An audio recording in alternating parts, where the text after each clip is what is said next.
Let us, if you can, and if you can't, I ain't mad at you. But if you can, join me. I'm going to pray and open up our meeting because of the facility that we're in tonight. So, Lord, we are grateful for the privilege of serving you in this way in our community. We thank you, God, for the gift of life and for the honor of being your children. Bless our meeting on tonight. We pray, God, that you would give us a productive meeting, a time of collaboration, and a time of new hope for our city, for West Fresno, for Chinatown, and for downtown. In the name of Jesus, we pray. Amen. Amen. So my name is Pastor B.T. Lewis from the Rising Star Missionary Baptist Church here in Fresno, right down the street at the corner of Mariposa and Collins. And so you have an agenda packet tonight, but before we're going to go over a few of those things. But before I do that, let me introduce the representative for our district, District 3, Councilman Miguel Arias, so that he can come and have words and encouragement for us tonight. Councilman Arias. Since you're really tall and I'm really short, I'm going to do this. Really? Yeah. He likes to remind me how short I am very often. I didn't say that. That's okay. I do simply want to say thank you all for coming. I love the turnout.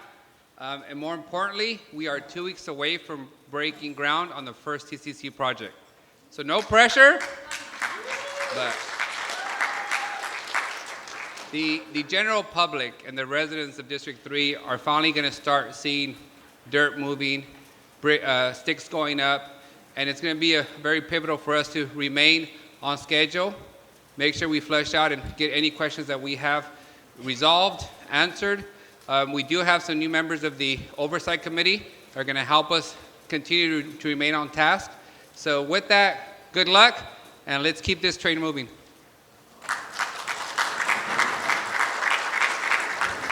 Wonderful, wonderful. The first thing I want to do is I want to go over, in brief order, the rules of conduct for our meeting. They are on the back page of the agenda in your packet.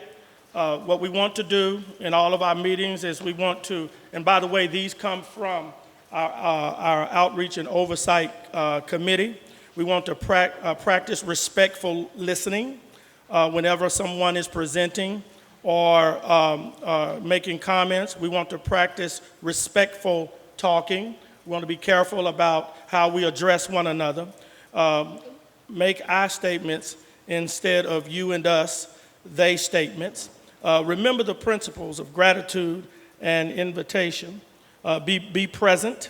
Confidentiality. There are some things that don't need to be repeated. Be honest. Literacy moment. If at any time someone says something that you would like clarified and don't understand, an acronym, piece of data, or an anecdote, that anyone in the conversation is welcome, anyone in the room is welcome to ask for a literacy moment and brief clarity or explanation. And then assume good intent. Assume good intent. So those are our principles for conducting ourselves well in the meeting. Then we also restructured our agenda. If you'll notice on our agenda, we will have transformative plans updates, the community engagement plan, and displacement avoidance plans updates will be presented by Courtney Espinoza. And then following that, we will make room for questions that you might have regarding those plans. And so we want to be very strategic about those questions should be about those plans. And then we'll have a few of our projects to give presentations, and then we will open up the floor for you to ask questions about these projects that have been chosen to present on tonight. And then we will have a public comment period. We're trying to get out of here by 7:30 on time. We'll have a public comment period. The time for each comment will be comment or question will be it will be 3 minutes per person. And so if you have a question outside of those projects or outside of the plans as presented. You'll have an opportunity to ask general questions about the process and about the project itself. Does that sound good? Okay, so let me say this. The TCC process, the TCC projects, none of them involve eminent domain. And the pen drops. None of them. Because I've gotten calls and I've had to walk some of our residents through that, and I talked to our councilman, and we're talking about a process that can help give people confidence that none of these projects, I think you have to look at it from two directions. None of these projects involve eminent domain. And then for a property owner, the next question for the property owner is, okay, so now we have to ask the question of the city. Are there any projects on the slate, on the board, that could affect my property? And so that's a question that some of us can help residents ask of the city and get the information that they need so that they feel comfortable about this process. Are y'all following me? Okay. All right, so let's see, ground rules, questions. And then if you have questions that you may not get to tonight, you can also fill out the cards in the middle of your table, and then we will hand those to Courtney and make Courtney responsible for finding us answers and accountable for getting back to you. So make sure you have on the card how to get back to you so that I can chase Courtney and say, Courtney, did you get back to every one of those, every person that filled out a card and did not get their question answered in the meeting? Everybody okay with this so far? Okay. All right. And as our councilman said, which I can't see him anymore, our councilman said that we do have an addition to our outreach and oversight committee in the person of Miss Amy Arambula. Let's welcome Amy. Okay. Now, Tim, remind me again. Oh. Okay. And so we're going to ask all of those that are part of the outreach and oversight committee to please stand. It's like a bounce stand. You stand and then you sit down. Okay, good. Thank you. And so their names are here on the board. Are they in the packet too?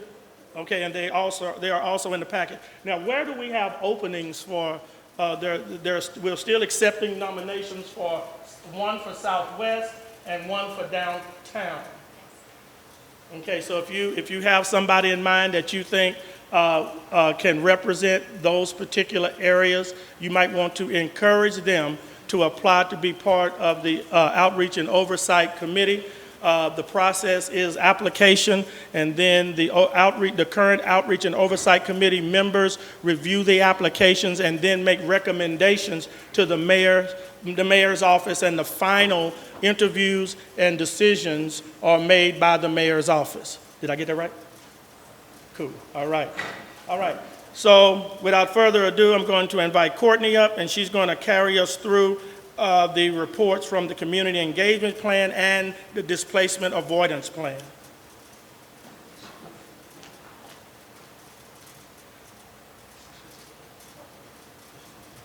I'm a little bit shorter too.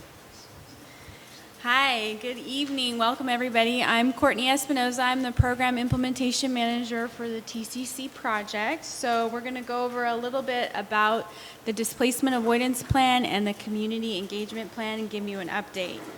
So since the last community meeting that was in June, we've submitted the Community Engagement Plan and the Displacement Avoidance Plan to our funding agency, SGC. On July 2nd. We also posted it on the website and sent an email asking for additional community input. In early August, SGC sent out a memo for their feedback, and that is also in your agenda packet. You can take a look at that and see what they had to say. From that and other community input, we've revised both plans and incorporated all of that feedback, and then submitted that final version on September 4th and 5th. So right now what we're doing is we're waiting for SGC to give us our final approval for that, and I hope to receive that sometime later this week. They said they would give me some more information at the end of the week, and so we're excited about getting that started. So just some highlights about the community engagement plan specifically. We heard a lot from the community. We heard that you want to be engaged in various ways, you want to participate in various ways, and you want to be informed in various ways. So since we had so many suggestions, we decided to divide all of the community engagement types into categories. So what our plan is to issue 6 different requests for proposals for local community agencies to apply to help us with these different categories. So the categories, as you see up there, they are the prime community partner, data and reporting, direct outreach, leadership development, media and communications, and event coordination. So we know there's a lot of great agencies within our local community that have the expertise in filling all of those needs. And so we are looking for those local agencies specifically to submit proposals. I will be, and just to let you know, agencies can apply for more than one category. There's just a separate proposal for each category. So if your agency or an agency that you know can fulfill 3 different categories, submit one for all 3 different ones. There's no limit. So this is what the structure is going to look like. These are the categories and their minimum tasks that we're going to ask them to do. The prime community partner at the direction of the city will oversee the other community partners along with their identified tasks. So the tasks are outlined for the prime community partner in the purple box, and the other categories are also listed with their tasks in each of the green boxes below. And these, if you have your agenda packet, you can follow along as well. So just to remind you that these tasks are the minimum requirements, and we encourage agencies to go above and beyond and give us information for greater engagement outcomes. Members of the Outreach and Oversight Committee will also help us in hiring these agencies. In each category, they're going to participate in the hiring process, be on the boards, to do interviews and all of the vetting for those. We encourage all organizations to apply that have the expertise and the capacity to do so. So once we get final word from SGC, I will send out an email to the listserv letting you know that those RFQs are now open. I'll attach those RFQs. They will also be posted on the website. If you have my information, feel free to contact me. I can give you my information. I can send it directly to agencies that you know of. However, we can get the word out as best as possible to have good competition so we can get the best agencies involved would be excellent. So feel free to share all of that.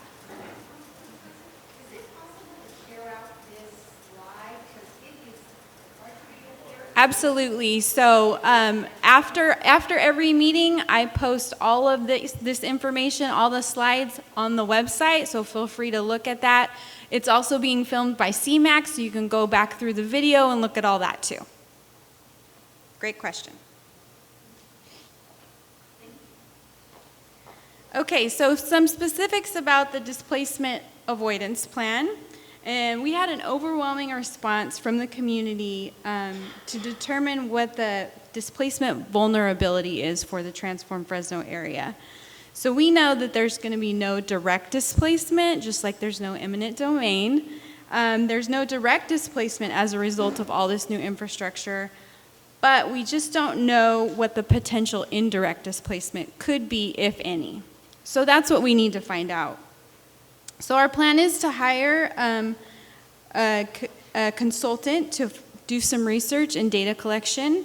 We're going to work with the Anti-Displacement Task Force, who's going to be heavily involved in this process to figure out what the data sets are going to be for this researcher.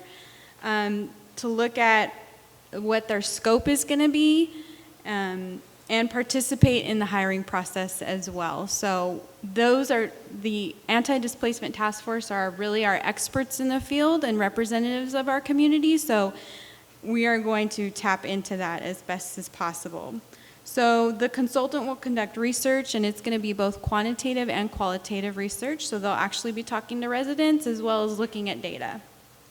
They're going to compare the TCC project area to other areas in the city.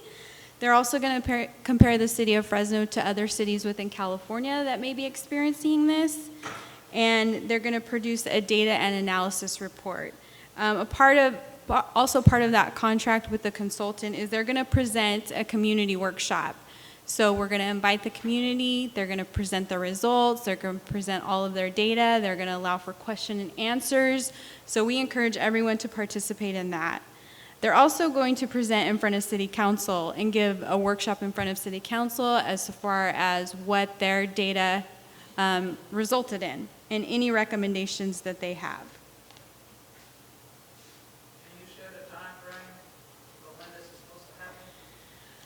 We're waiting for the displacement avoidance plan to be approved by SGC. Then we'll put out the RFQ for the consultant. It's not determined yet how long it's going to take for them to do all of the research. That's going to depend on what the scope is. I would want to give them enough time so they can get as much information as possible out of it. So when is the report due? The report due. From the anti-displacement task force, you said you're waiting for their plan, right, to be submitted? No, we're waiting for the displacement avoidance plan to be approved by the Strategic Growth Council, our funding agency. Okay, so when is that due? Hopefully, it's already been submitted. Hopefully, they'll give us all their feedback and they'll approve it within the next couple of weeks. Mm-hmm. No, we're going to go out to RFQ for that as well. Yep.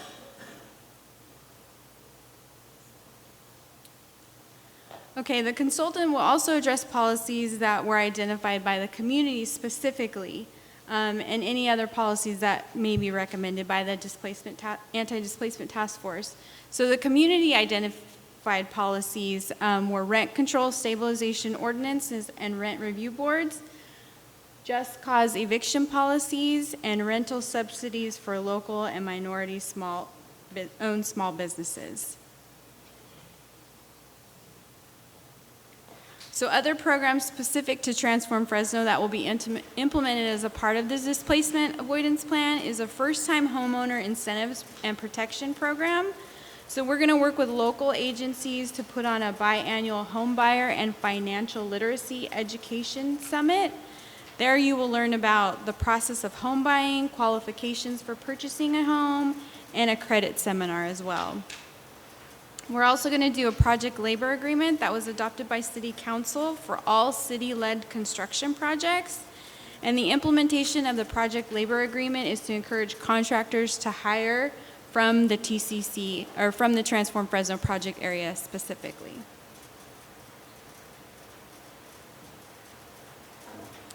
Another one is going to be the creation of and maintenance of a small business alliance, and this is specific to Chinatown. We're going to conduct a feasibility study for a potential Chinatown property-based improvement district. We're going to coordinate with community outreach meetings in specific areas of Chinatown and provide training for business owners and property owners to lay the groundwork for a property-based improvement district formation. And then there's going to be a development of no-cost and low-cost business development and retention programs. So we're going to work with local businesses, business development agencies to provide coaching and technical assistance to existing businesses that may be struggling within the Transform Fresno project area. We'll provide no-cost workshops to the community to give additional information and resources that are available in Fresno to stabilize and grow small local businesses. And that is my update. Does anybody have any questions? Dr. Crozier? Yes, additional question I have is, what's the difference between indirect displacement and direct displacement? And what guarantees that there is that no direct displacement is happening? So direct displacement would be if a project was going to take over somebody's home and move them out directly. So like Pastor Lewis said, no, there's going to be no eminent domain, and so there is no direct displacement from that. Did you want to address that? Yes, none of the TCC approved projects require us to acquire somebody's private property or relocation of somebody's current business or home. So there is no direct replacement as part of any of the projects approved here. We still need to measure the indirect displacements. If we make a huge investment in Block A, does Block B get more expensive and therefore price people out? That would be an indirect displacement that we have to study. Thank you. Anybody else? Kyle. Excuse me. I'd also highlight like road closures and impact on business as a potential indirect displacement if somebody's business suffers through a construction project and displaced. I was thinking the same thing, like high-speed rail in Chinatown is what he said. Okay, are there any other questions about Courtney's report about the community engagement or displacement avoidance plans? Oh, Dr. Crozier? And how does TCC correspond, I might be late, to the Fresno general plan and the expansions that is happening there? So in general terms, the general plan sought to direct growth inward versus sprawl. None of the TCC projects are creating sprawl. They're all within the area called for infill development. So the college campus is infill, the housing project in Chinatown, that's infill. So it does align with the general plan.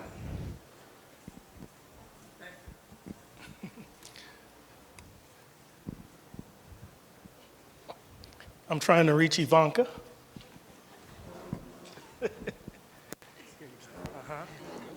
Courtney, I just wanted clarification on the slide that says community identified policies. So are these actually going to be, these are the newly added ones for rent control, just cause, and rental subsidies? Those? Are those actually policies that are added, or is that what the consultant is using as a metric to follow? The consultant will use that as a metric to follow. Those are not adopted policies. Those are new policies that the community wanted us to look into. Okay, seeing no hands, we're going to move to our project presentations. If you have further questions in this area, you can fill it out on the card, and we may have time later to do it in our public comment area. We may have time to address it there.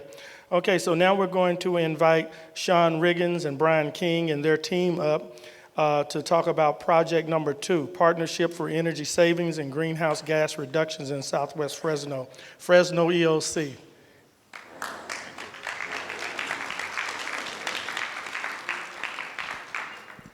Good evening, everyone. Oh, come on, we can do better than that. Good evening, everyone. So I'm Sean Riggins. Have some of my team from the Fresno EOC Local Conservation Corps and also from the Fresno Street Saints. As you can see, we have some of our young people here with us. These are young people that will be working on the project. The model of the Corps, we've been around for 26 years. We're a vocational training program for young adults 18 to 25. We also have an on-site charter school. But the model of our program is training tomorrow's leaders today. And when we heard that this was going on tonight, we definitely want the young people who are going to be working on the project here so they can see this whole process as we start the project. So I'll go ahead and start with our presentation, if you can get that. So for the presentation, I'm going to be switching off with Daniel Palomero, who is our solar manager. So with our program, like I said, the local Corps, we do vocational training in various disciplines, but the one that's for this is the solar work. So what we've done at the LCC to prepare for this job is we've built solar trainings right there at our site. So every day the young people are able to go out, put the solar units on the mock roof, set out the electrical. So when we hit this project running in a couple weeks, they're going to be ready to go because they've already done the work. And you'll have a chance to hear from the young people as well. So the core members receive on-the-job training from certified solar installers. And also part of this project is a partnership with Govan Construction, who will be installing additional 35 units while LCC will be doing 100 units. So I'm going to go ahead and turn it over to Daniel for the next slide.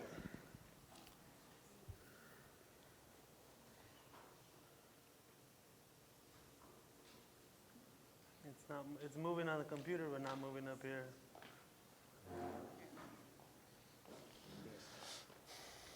How you guys doing? My name is Daniel Palmera. Once again, I'm the solar manager at Local Conservation Corp through EOC. I have about 12 years experience, so I come ready and fully trained already. I kind of can, I guess you can say, understand where these young Corps members have come from. I've actually came from the same shoes to where it's actually hard to look for a job, especially in your own community. We're having to go outside Visalia, Madera, just to actually get a part-time job. So I know with all the skills that we're actually being able to provide to the Corps members, it's actually going to be able to put them in a position to start a career, not only just the training that they'll be receiving here, but they could actually take most of what they're going to be learning onto their future full-time jobs. We also will be partnering with energy services through EOC. I don't know if you guys are familiar with EOC. They're kind of like PG&E. They come out and do energy services, but we actually do a little bit more in depth. We make sure there's no leaks in your house. We make sure we try to make your house as energy efficient as we can before we actually install the solar. That way we're not giving you a system that you don't necessarily need, where other companies are actually just sizing you out for potentially max amount of panels that you can fit on your roof. And that's not what we're actually here to do. We're actually here to walk through with the customers, show them how to read their monthly bill as well as their annual bill. That way they're actually already, as you can say, educated on the solar process, not necessarily learning after they've signed all the paperwork and stuff like that. So we're actually in process to get our first 2 projects on the road. We've actually been working together with EOC, taking some phone numbers down to see who's actually in the priority, to see who's actually going to be able to get the solar. So as far as now, we only have 2 homes. We're actually looking for more homes. There's a lot of I say customers, but there's a lot of homeowners out there that have a bad taste in solar. So we're actually just trying to let them know that this program that we're offering is actually beneficial for them, not only for energy saving purposes, but in the long run, once PG&E starts hiking up their bills. So if I can offer clarification on that, our Energy Services Department actually has several homes that are in the hopper. We're going to start off with the first 2, and then we'll be moving along through there. So as you can see, new open activities. As we talked about, LCC, we're in the process of designing the systems for the homes. We're also in the process of recruiting additional Corps members. Right now we have 1 crew that's fully staffed and ready to go. They've been training for several weeks. And I think at this point, I want to bring my young people up, because hearing us talk about it is one thing, but hearing the young people that's actually going to be doing work in their community. And I want to reiterate, these are young people from 93706 that's going to be working on projects in 93706. So, very important. So I'm going to ask Paco and Tashara to talk about what they've learned so far and share that very quickly.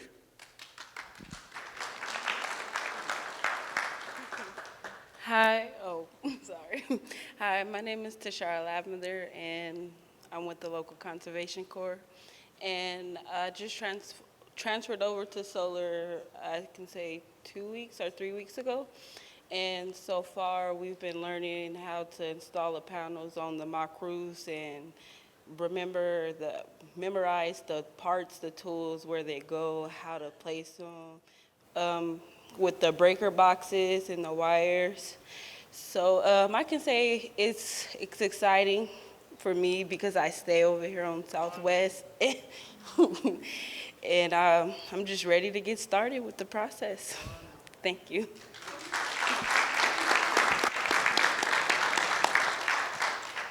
My name is Paul Cuibar. I'm with the ELC. I transferred over, like Sean said, about 7 weeks ago out of construction into the solar program. I like to do solar now that I learned it from the ELC. Like they said, we've been training for the past 7 weeks. Once you put the panels and the wiring, the conduit and all that onto the mock roof, you do it one time and it's like the next day you do it, it's easy. And it's like you already know where it goes. Like Tashara said, you got to remember the tools, the parts, where they go, how the wiring goes. I'm just excited to do it because me again, I live in 93706. I've been in the west side for about 4 years now, and I'm barely starting to see that stuff is happening and it's going, and I'm happy to do it because I mean, I live in front of a park in on Tutman, and they're trying to build a park, and it's actually pretty good to see that my kids could actually go outside the house to play on a park, and I see that things are going, so I'm excited to see all this going on in Southwest Fresno. Thank you.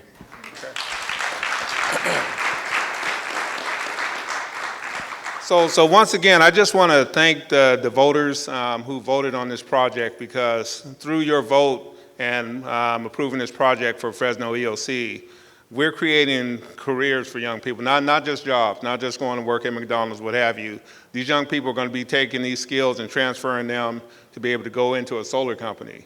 And so that's why projects like this is very important. We're putting our young people to work. Another partner is Fresno Street Saints within EOC. So I'm going to have Lee come up and talk about what they're doing as far as the outreach to the community. Say hello to everybody. I'm just excited about it because it gives us an opportunity to help our West Side community. For too many years we've been going without. So now we have an opportunity to help our people on the West Side, and so I'm really, really excited about it. We're going to be passing out flyers all over the TCC area so that more people can have better weatherizations in their homes. More people will have solar on their roofs, and it would do just what our mission statement has said: make Fresno a safe and a healthy community. And that's what we're going to do. We're not trying. We're going to do that, and we're just so thankful that people are stepping up. It's not just deja vu all over again. We begin to see things happening and come into play. So we're just going to roll up our sleeves and get going. We've been in training as far as the marketing aspect of it. We have our number that you can call for service. We have our intake person. So we're anxious about getting started. So we are looking forward to it. We're totally optimistic. We know it's going to happen, and people are going to be made a lot more happier and more satisfied because of this. So I have about a minute left. I took a little bit longer than expected, so we're going to run through these last slides so you can continue to see the work that's going on. I just want to end this by saying that once again, thank you. For those of you who have not been to the local conservation corps, we're located right there on California, right off of Elm, right across from the gym. If you ever want to come over and see what we do there, because a lot of people don't realize that we have this great program right in the heart of Southwest Fresno. Thousands of young people have been trained over the years. Like I said, we have a high school. Give us a call. I'll give you a personal tour of what we do there, because I think you'll be impressed when you actually see the extent of programming and training and education that goes on at the local corps. So I'm going to wrap up. Are there any questions? We are on schedule. We're ready to go. Yeah, we're like I said, we have our crews ready. They're chomping at the bit. I get asked every day. We're in the process of waiting for some AutoCAD software that we should have tomorrow so they can start designing the systems. But yeah, we're good. And then, you know, this is exciting. I grew up on West Side, and you know, my family's been, you know, a big part of the West Side, and you know, to see this activity happening is definitely great for me as well. So, any other questions? Okay, thank you. All right, wonderful. Thank you, Fresno EOC and Local Conservation Corps. Now we're going to invite up Jesse Arrowguin and his team, and they're going to talk about projects number 3 and 4, single-family solar and multifamily solar. Here comes Jesse.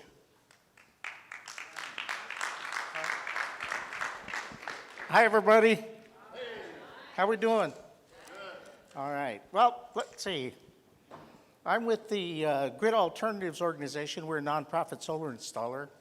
We've been around since about 2009, and to date, we've probably served families from about Bakersfield to Stockton and installed almost 2,000 solar systems. And so we like to tell everybody that the alternatives to paying PG&E are certainly available, and through TCC, they're going to make solar very, very accessible for low-income families, you know, that not only deserve the savings, but these are families that pay the highest percentage of their disposable income to paying utility bills, and so it's pretty significant. And so we're excited to report this evening to you that our projects are on their way. And so we have our single family. Did I do it right? Okay. My staff knows that I'm not a real techie kind of guy. And so what we've been doing is we've been focusing really our efforts on a lot of canvassing, working with our partners from Stone Soup Fresno and the Fresno Center. And then we've also been working and really coordinating and contacting to date 14 different community-based organizations in the region, in the TCC area, which also include a lot of the churches and faith-based organizations, as well as educational institutions. We also now have built a pipeline of 12 houses, and just yesterday we scheduled our first 3 installations, and so you're going to start seeing Grid Alternatives trucks rolling in and out of the neighborhoods, and so we're thankful to be able to provide that service to people in this community. We also have a multifamily component that we're doing in partnership with the Fresno Housing Authority, and in total we're going to be doing 5 multifamily projects in the TCC area. These projects are listed here in front, and they're Bridges at Florence, Renaissance at Trinity, Sequoia Court Terrace, Renaissance at Santa Clara, and Legacy Commons. And so it's a total of 91 kWs that we're going to be installing. And so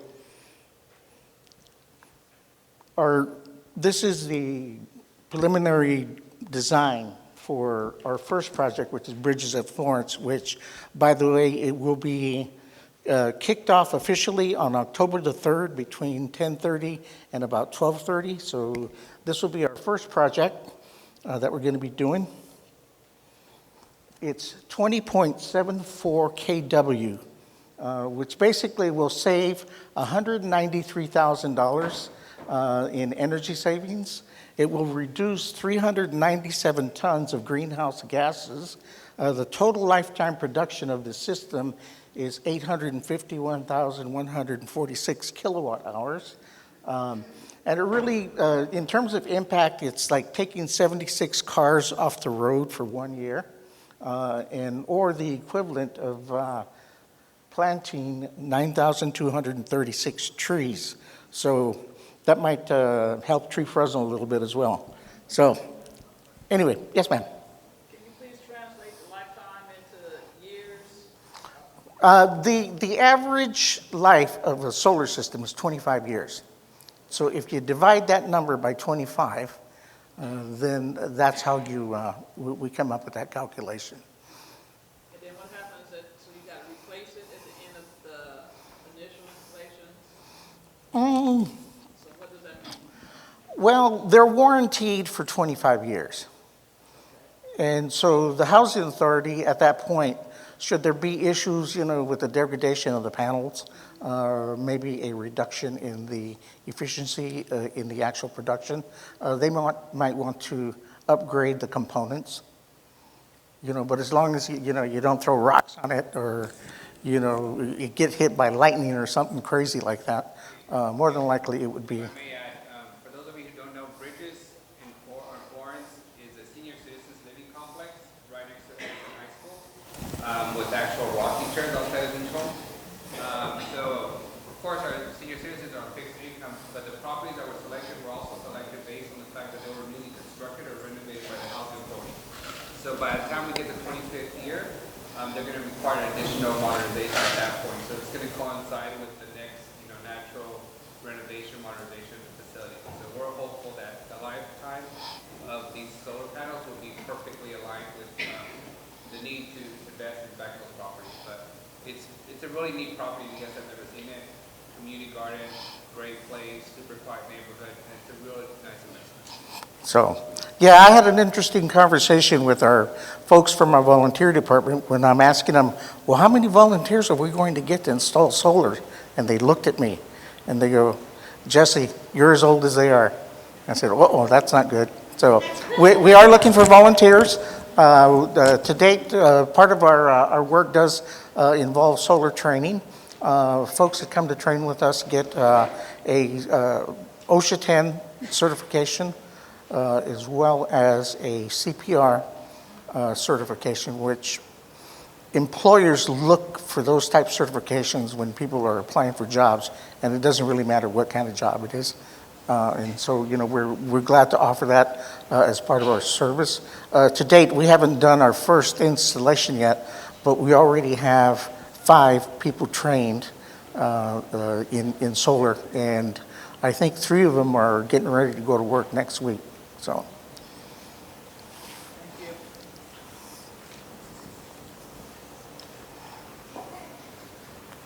So our goal in workforce development is to train 200 individuals in solar.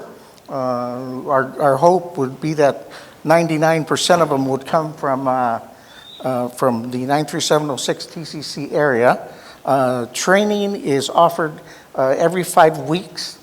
You get training for 1 week with the option, if you really like what you're doing, you can actually go and enroll in our more advanced training. And then that's where you can get an additional 5 weeks of training for free. And what hours do you train? So somebody already has other employment, but they would want this as well. Well, I'm glad you asked that question. We have currently planned a massive expansion in our training facility. So we are currently training 9 cohorts annually. With our new facility, once we open it up in January, we're actually going to be doing what we call the double shift teaching, which means that people that are working exactly like the people that you're talking about will be able to take 5 to 7 p.m. class and help install on the weekends, just so that we can get that demographic taken care of as well. So, traditional training time is like going to school 8 to 5. So hopefully, with those type options, we'll have people, really taking advantage of the training opportunity.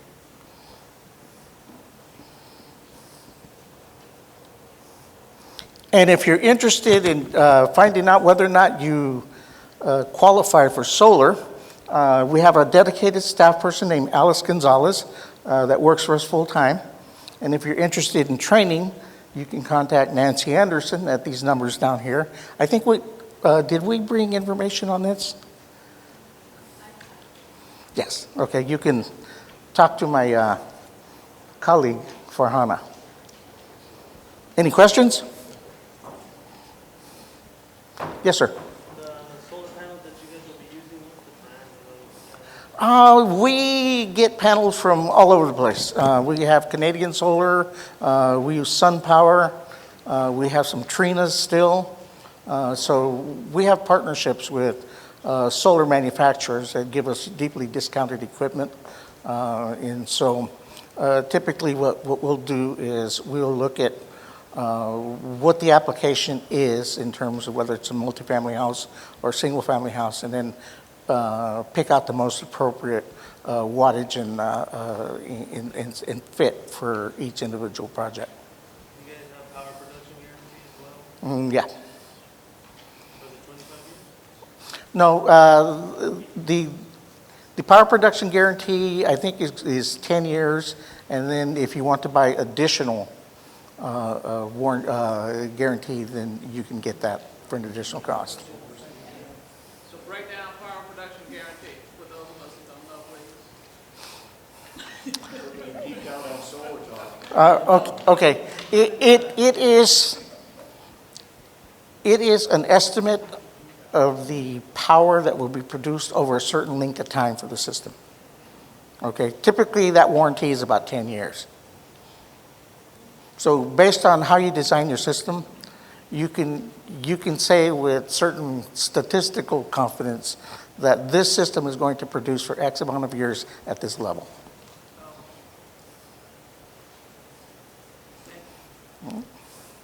Any other solar questions? I got a whole table full of experts back there. Yes, sir. Is there any programs available for businesses or nonprofits in the community? You know, we are working on some models but they're not TCC associated. We do have some PPA and some finance options for larger commercial projects. And so they vary anywhere from about 50 kWs to 3 megawatts.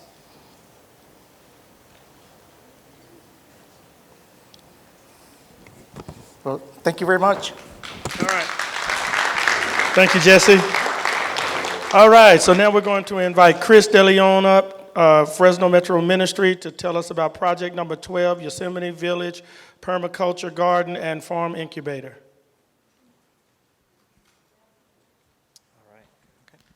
Hi, everyone. So my name is Chris DeLeon. I'm the Community Garden Coordinator with Fresno Metro Ministry. And I'm Amber Donnett. I'm a project coordinator and the site lead for this project. So for this project, we're just going to give a little bit of an overview as to like what the updates are for our project. So we have the Yosemite Village Permaculture Garden and Farm Incubator, so we're calling it YOVIL for short. And that's behind the Yosemite Village Apartments on California and Fruit. Yeah. Okay, and so that's kind of what it looked like when we were prepping it. And currently it is being prepped right now for a road. So some of the things that have happened, or I can give a little bit of update on like what the project is. So half of it is a community garden. And so that was like our first idea for the site next to the Housing Authority owned area.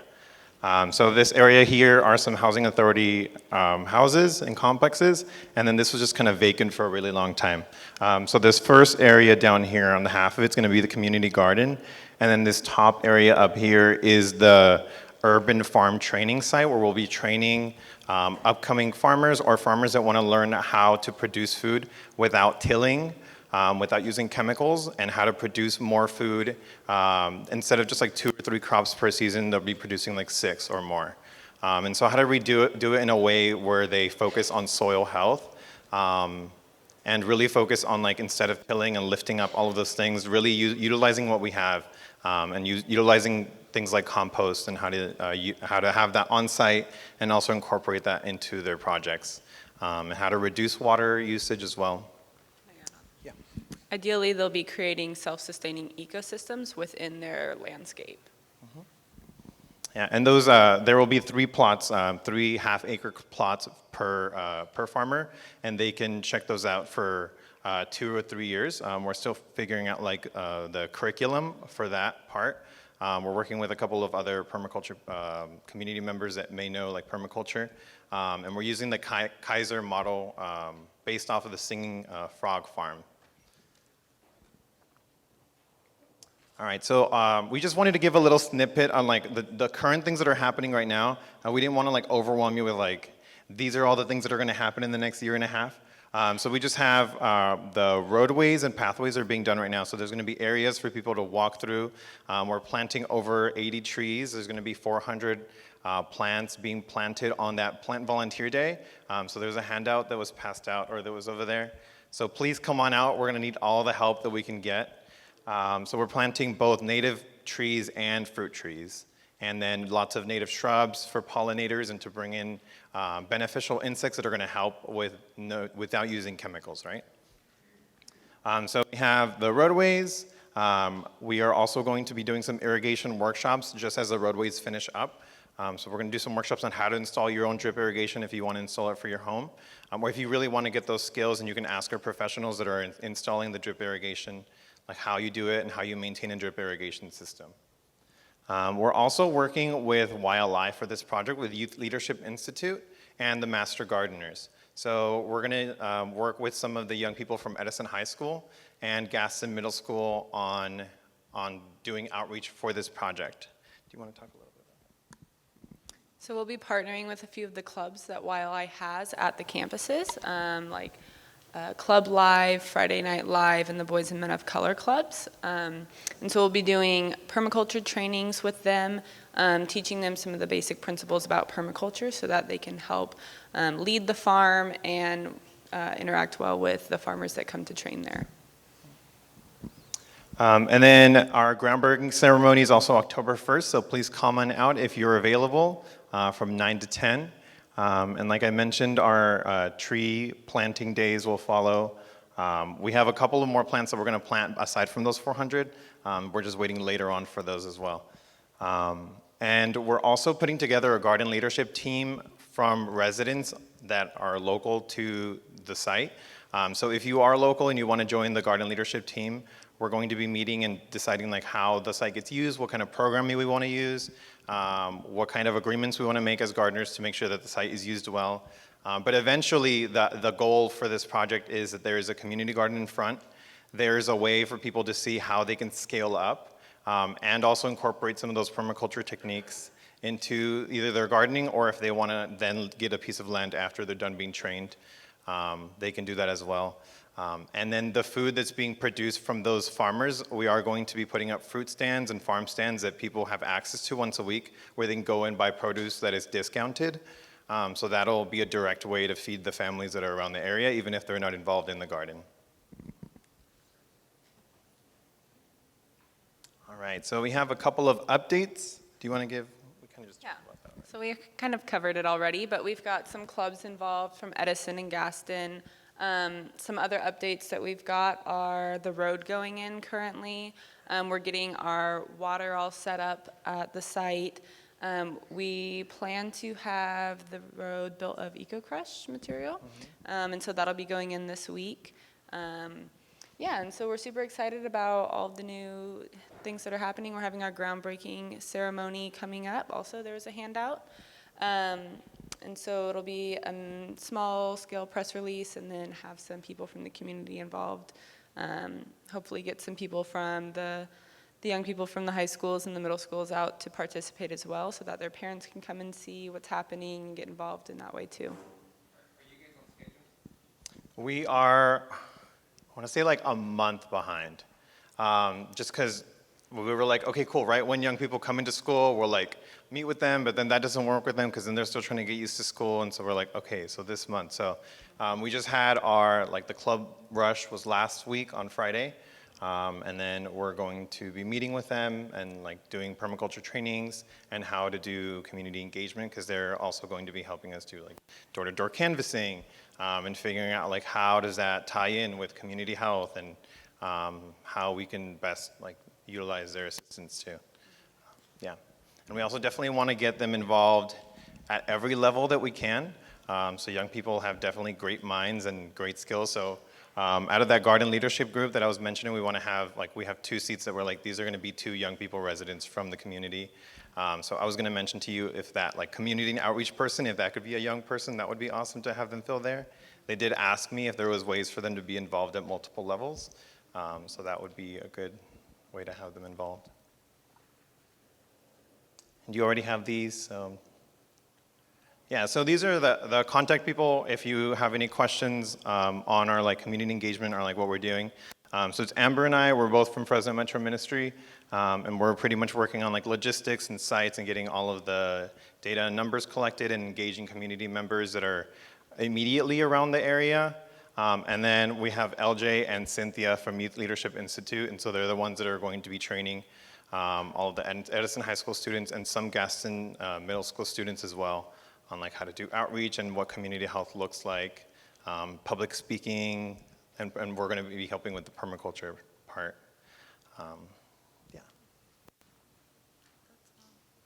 That's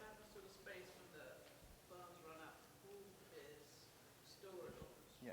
So I'm currently looking up grants to help sustain that project after our 3-year kind of runs out with our grants. So we're actively looking for that so it doesn't just stop on nothing.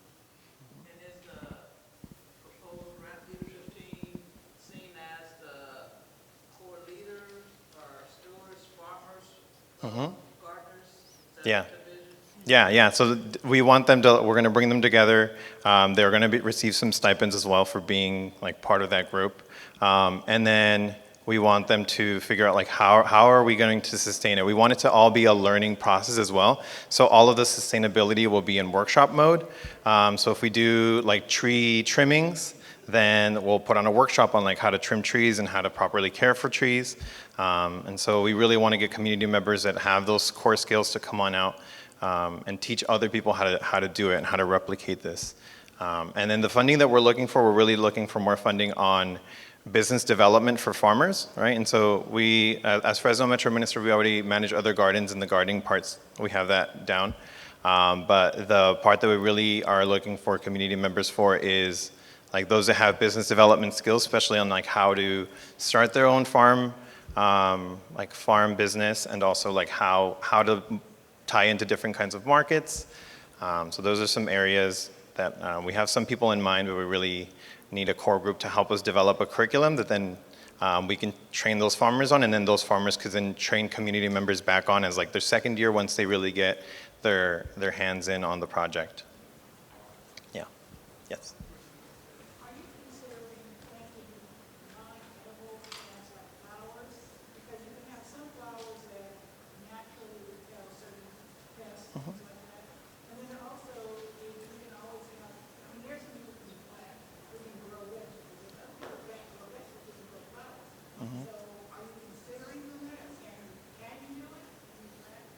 Yeah, so the trees that we're planting, there's, I think it's like 40 to 50 of them that are fruit trees. And then the rest of them, there's another 28 that are just native trees that are just supposed to get big and help sequester carbon from the air and store it in their roots. And then all the rest of the other plants, out of the 400 that I mentioned, they're all shrubs and native grasses that help also sequester carbon from the air, and so they just take carbon and put it in their roots, but they also are habitat for pollinators and for other beneficial insects, yeah.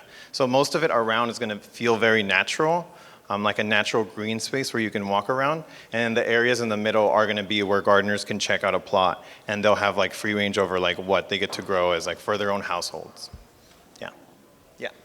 And so part of that also is when we were designing this, or when our former people were designing this, they were strategically planning where each plant would go and what the beneficial properties would be and what insects they would attract, what things like that.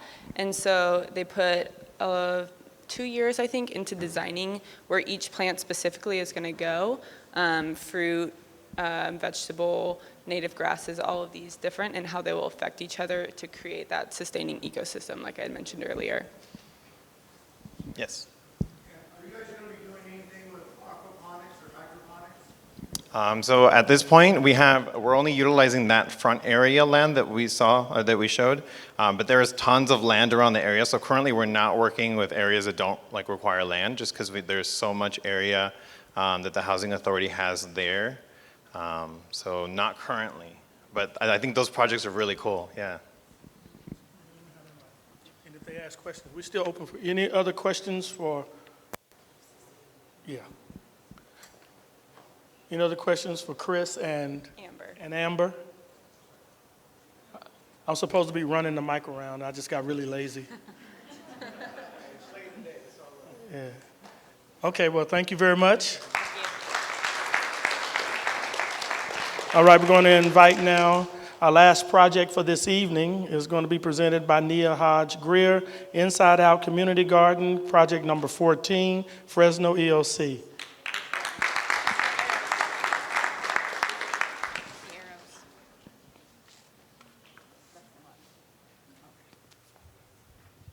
Good evening. I'm Nia Hodge Greer, and I'm with Inside Out Community Garden. What is our mission? Our mission is to heal the disparities in communities from the inside out, affect and change from the inside out.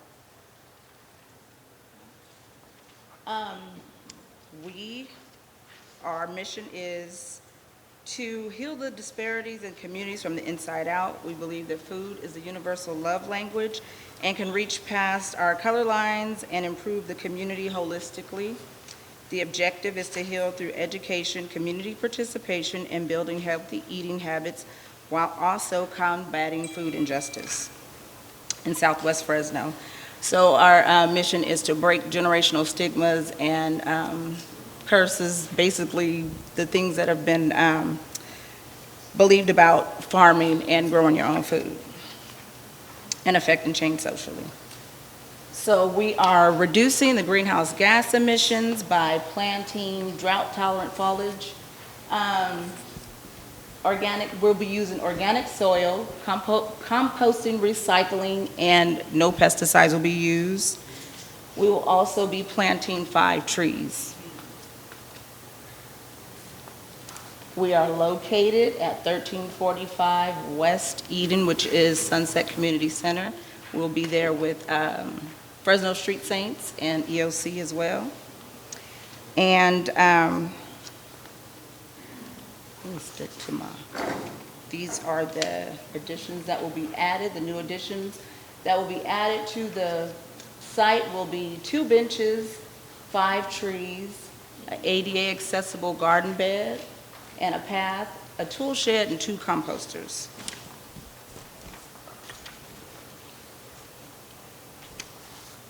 So this is the proposed or the finished look that we'll have right now. There are no trees, there are a couple of trees there, but these are the trees that will be there. There are 2 desert peach, 1 jujube, Chinese jujube tree, and a pomegranate and a citrus tree.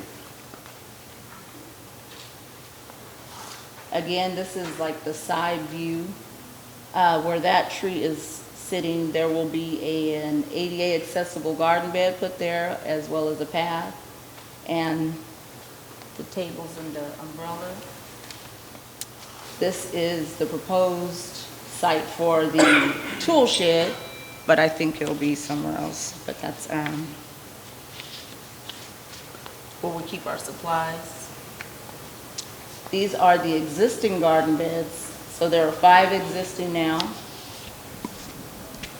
And then, there we go. This is the aerial view of what the garden will look like once it's fully completed. The design is complete. Community participation. How can you get involved? You can get involved by signing up to volunteer when we have our kickoff on the 7th of October. This is where, while we were waiting on our implementation stages, we went and we designed EOC's Wellness Garden on Mariposa.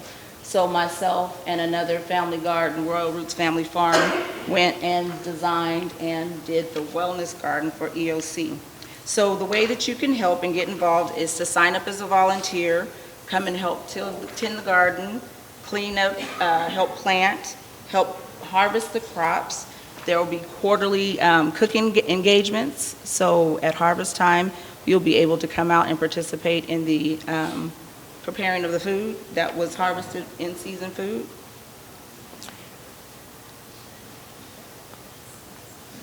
So here we go again. So we'll be harvesting, quarterly we'll be harvesting and preparing our foods that are grown in season. We'll be facilitating healthy eating habits and creating recipes for what is grown in the garden. So we'll be learning and teaching them to eat and facilitating and eating what's in season. Creating recipes also from the foliage and the vegetation that are grown in the garden.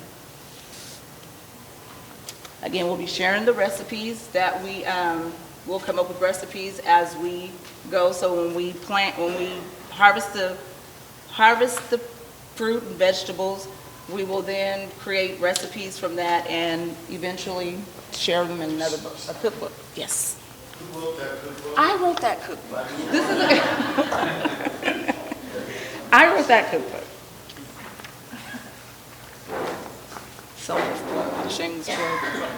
So again, we'll be hosting quarterly events. This is an event that we participated in, which was the Fresno Juneteenth, and Royal Roots Family Farm was out, and we had our goats. So we'll be bringing the goats and the different animals that are on the family farm out, so the children will be able to interact and see animals and learn about the animals, chickens, how the cycles of animals. We'll be bringing those things to the community garden. Our upcoming event will be, we received a micro grant from the coalition, the Clean Air Coalition, to host a Clean Air Day event. So on October the 2nd, we'll be doing a Clean Air Day event, and that's my cute little granddaughter holding a seedling. We'll be doing that, and we'll be giving out seedlings for those who participate in the Clean Air Day event. We will also be hosting our kickoff event, which is October 7th. I mentioned that already. And that day, that's where you'll be able to sign up to be a volunteer and to also tell us what you'd like to see planted in the garden, what you'd like to see come to the community, what fruits and vegetables you want to see grown. We'll also be partnering with other organizations. I have Inside Out Community Garden. The Hive Asthma Awareness Foundation is a foundation that I started in memory of my daughter and my granddaughter who passed away from asthma almost 2 years ago. And so we participated in the Black Infant Mortality Week and other events. So we will also be partnering with the Fresno Street Saints and the cute little kids that are there for the after-school program. They will also be participating in tending to the garden, so parents, families will be able to benefit from the garden as well. I don't know if you have any questions? Anything? Okay, we got one question. You have a question for Nia's project?